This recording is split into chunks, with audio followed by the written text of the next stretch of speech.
Welcome, darlings. My name is 42. Welcome back to day 2 of our spooky, scary week. Tonight, we have part 2 of the Midnight Paper. So turn off your lights, make sure your doors and windows are locked. It's about to get spooky. There's a strange newspaper that only delivers at midnight, part 2. It's gone. The first midnight paper, which arrived last Friday, has somehow vanished. I put it in a drawer in my dad's study and now it's gone. Either someone broke in and stole it, or I don't know. It sounds ridiculous, but then again, this whole thing is. Maybe it disappeared on its own? After last time, I wanted to be prepared. Tonight, I set my chair by the front door and waited anxiously since 11 o'clock. Every time a car drove by, every time a leaf crunched on the asphalt, I rushed to the peephole. Nothing. The minutes dragged. Time seemed to stretch. I've felt this before. When I'd ordered something I really wanted online and I knew it was delivery day. But this is different. Something about this paper is just wrong. If anyone else had gotten one, you'd know. It feels like looking at something you're not meant to be seeing. Like it somehow slipped through the cracks, past all the rigid laws of ordinary life, and made its way to you. Holding one in your hands is like you're touching a physical manifestation of a mistake. I imagine this is what it feels like when you touch something radioactive, as if every second that it's in your presence, it's somehow warping the very fabric of your life. 11:55. It's close. My heart is beating fast. The anticipation coursing through me like a drug. I stood in front of the peephole, not wanting to miss a second. I was looking at my front porch. The street outside was dark, and the front steps were illuminated by the only light above the doorway. I placed the welcome mat a little further away so I could see it clearly through the peephole. And that's when it happened. The light above the doorway started to flicker slowly, then faster and faster. Suddenly, it shut off completely. The entire porch was smothered in darkness. The only light coming from the street lights outside. Somehow, the shadows around my doorstep were darker than the rest, as if swallowing every last hint of light. Then the light turned on again. Through the peephole, I could see my front porch looked normal. The bulb above the doorway shone steadily, as if nothing had happened. I rushed, my fingers slamming against the lock, and I pulled the front door open. The front porch was empty. The street was empty. 1 second passed. 2. The normal sounds of the world around me started to seep back in. I looked down at the welcome mat, and it was there. A bundle of black paper, wrapped tightly with black twine. I hesitated for a moment before grabbing it. Should I bring it inside? Should I read it out here? Should I read it at all? Then I grabbed it anyway. I had read one. The threshold had already been crossed. I took the paper into my dad's study and set it down on his desk. The knife from the kitchen was already there. All the pieces were in place. All I had to do was read it. I grabbed the knife, cut the twine, and watched the paper unravel itself like a strange flower. Immediately, the white words jumped out at me, and I started reading. There were a few pages this time, including the front cover, but still only one story. This is what was printed on those black pages. The removal doctor. Police warn of dangerous individual. After a spate report of a so-called removal doctor, Local police urge residents to stay away from strangers who approach them in public places and to avoid abandoned buildings of any kind. It started a few months ago. The first report appeared on an online forum for reporting interactions with strange individuals, and this one certainly fit the bill. The anonymous user stated that she was walking across a public park just before closing time when a man approached her and introduced himself as the removal doctor. The woman wrote that, at the time, the man seemed professional, reliable, and had a strange persuasiveness about him. The man gave the woman a card and walked off. She has since lost it, but according to her, the card simply had an address printed on either side. The next day, the woman decided to check the address out. She inputted it into a map application and arrived, only to discover that the building had long since been abandoned. Undeterred, she found an open door and walked in. The rest is internet history. Inside the building, the woman was greeted by what looked like a state-of-the-art clinic. The floors were epoxy and spotless, the walls were painted white, and there were tarps even set up to cover any broken windows. There were even fluorescent lights hanging from the ceiling. This was a far cry from the kill room the woman had imagined upon finding the abandoned location. But now her mind was wandering more towards an underground organ trafficking ring. She was half right. The woman reports that she found a door to a clinic in the back of the building. She knocks and was welcomed inside. What was awaiting her was a consultation office, straight out of a high-end hospital. There were doors to several rooms. One she could see was labeled as containing a CAT scan machine. Another was labeled as a dental office. In the center of the room was a desk, and behind the desk was the same man she had met in the public park. The woman was unable to describe him clearly in her post, only stating that the man was wearing a lab coat and that his face was hidden behind a surgical mask. The man wasted no time getting down to business. He introduced himself again as the removal doctor, and explained to her that he was in the business of removing things from the human body. Anything you can think of, he said. The woman was clearly unconvinced and somewhat alarmed, but the man assured her that it was a voluntary procedure and one that had the potential to be life-saving. The doctor proceeded to ask the woman to name one thing about herself that she was unhappy with. A memory, a body part, an inconvenient habit. Anything, even a tumor or a fatal condition such as a cancer or a clogged artery. Online, the woman admits she wasn't in her right mind.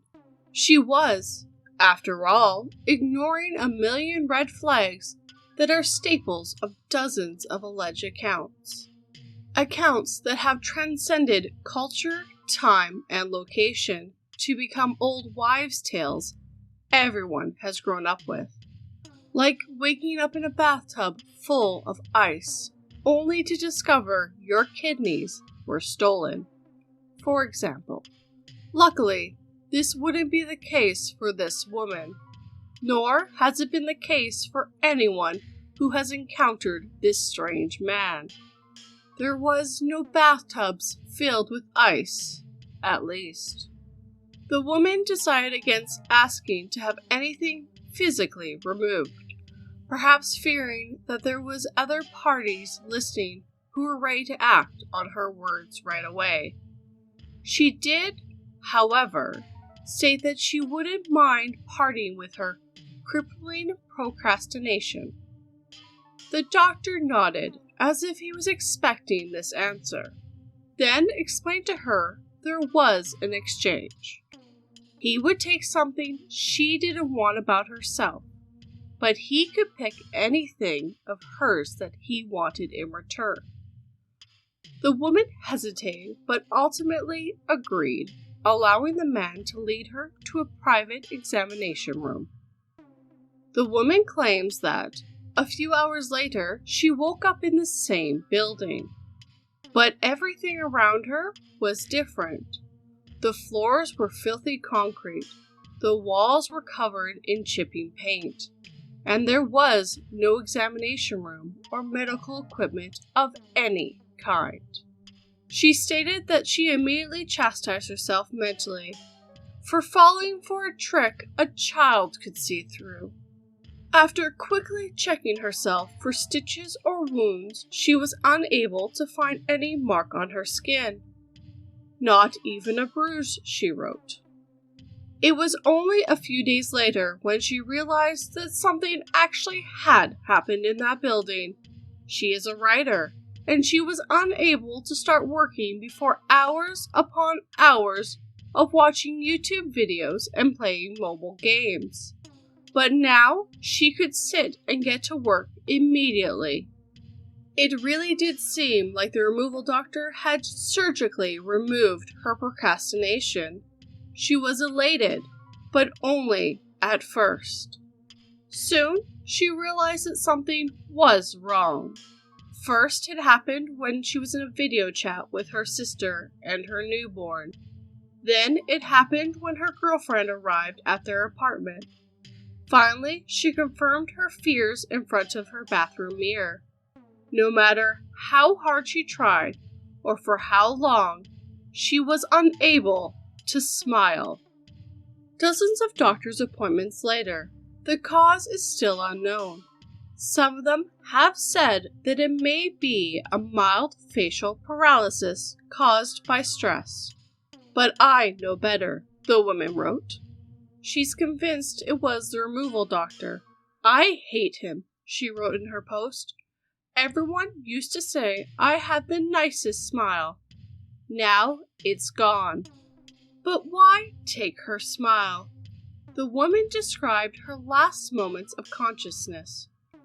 Just as the removal doctor administered an IV filled with anesthetic, she spotted a room off to one side.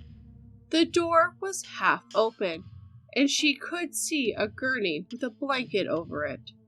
It was obvious that, given the size and the shape of what was underneath it, that it was a person. But the shape was wrong. Parts were missing, she wrote. The shape was off, but it had a head and two legs. There were jars along the far wall. Jars with all manner of body parts. There are nights, the woman wrote, where she dreams she is back in the strange clinic. Nights where she's convinced she remembers part of what happened when she was under. She spots grotesque and bizarre surgical tools through blurry eyes. Hear that something or someone is almost complete. Other stories about the removal doctor's patients have surfaced.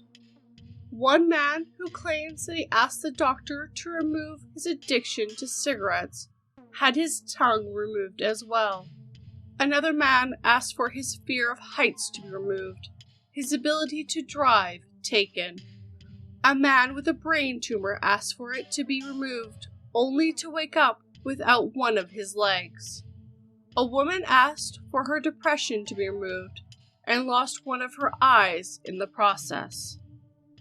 One of the accounts spreading the rumor even claimed that a missing person who was found without his head is one of the doctor's victims. Still, when asked what, if anything, the person may have asked to have removed, this anonymous poster couldn't say. Whatever it was, it had to be huge, maybe something that he and a large group of people shared, like a fear or a financial condition. Speculation abound in most of these reports, but this headless corpse shares one thing in common with all the alleged reports. In all cases, there are no stitches, no wounds, no scars of any kind. Whatever the doctor took, it's as if it had never existed. This fact has baffled both law enforcement and medical professionals looking into these reports. This publication would like to remind you of Police Department's request. If a man approaches you with a business card and introduces himself as the removal doctor, remove yourself from the situation immediately and call 911 when at a safe distance to report your sighting. Do not, under any circumstance, go to the address on the card. Do not, under any circumstance, ask for anything to be removed from your body or your personality. You will lose something in return. I put the paper down, confusion growing through my brain like a strange kind of infection. I could feel my heart beating faster again. I knew something was wrong, not just because of what was written on these pages or how the paper was delivered. A few internet searches later, and I found out I was right. There were no reports online of the removal doctor or the ledge game either. So why were the articles mentioning their presence in the internet and the media? Was the writer of these articles just making the reports up? I still don't know, but it doesn't feel like it. The stories don't feel fake.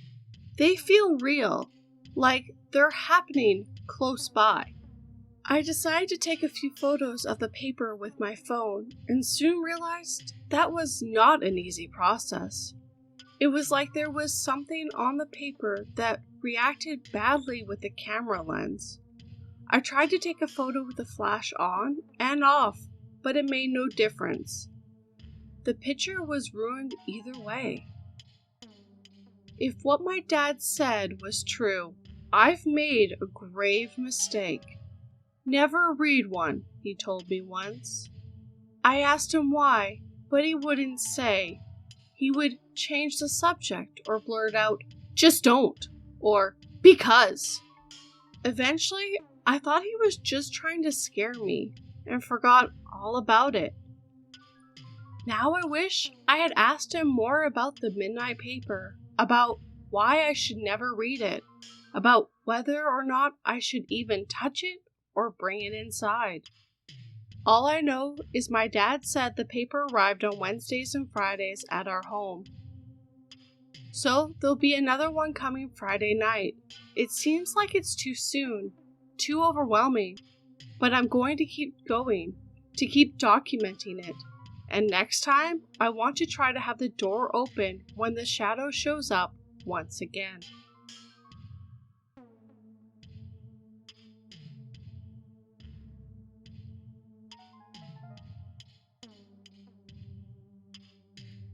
As I slit her throat, I looked in her unblinking eyes and realized too late that she wanted to live. I know it to be true because mirrors don't lie. Do you want something removed? Maybe I can get the doctor for you, darling.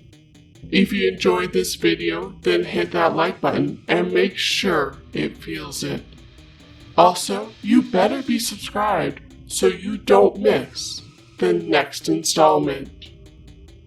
See you tomorrow evening, darlings.